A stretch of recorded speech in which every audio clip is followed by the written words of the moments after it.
Hi, let us pray against witchcraft. We're going to use Numbers 23 verse 23. Numbers 23 verse 23 iti.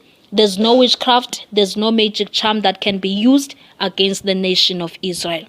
Bawe egameni lika Yesu Kristu waseNazarethe, ndiza kuwe Nkosi yami nangalweli xesha Yehova, ndizothandazela umntwana wakho Moya Oyingcwele kwizimo Nkosi yami abhekene nazo Thixo olungileyo, izimo Nkosi apho bemsebenzisela khona amayeza amdaka Thixo wethu namandla, bemsebenzisela Nkosi yami amayeza amnyama, amayeza Nkosi yami avala impumelelo zakhe.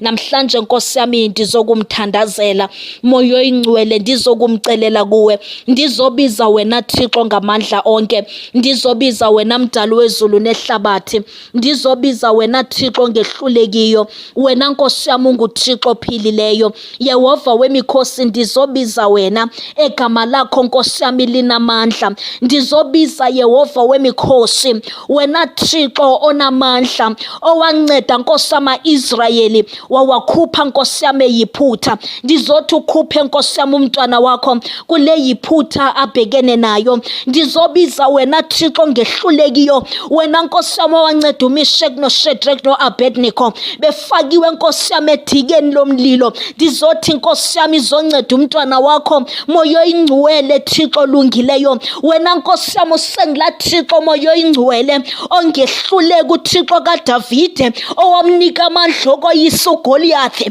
Ndisakubiza naphezu kwempilo umntwana wakho, ungulo Thixo Nkosi yami ozwi lakhe linobungangamela, ungulo Thixo Nkosi yami ozwi lakhe linamandla, ungulo Thixo ozwi lakhe Nkosi yami livakale esaqhwithini.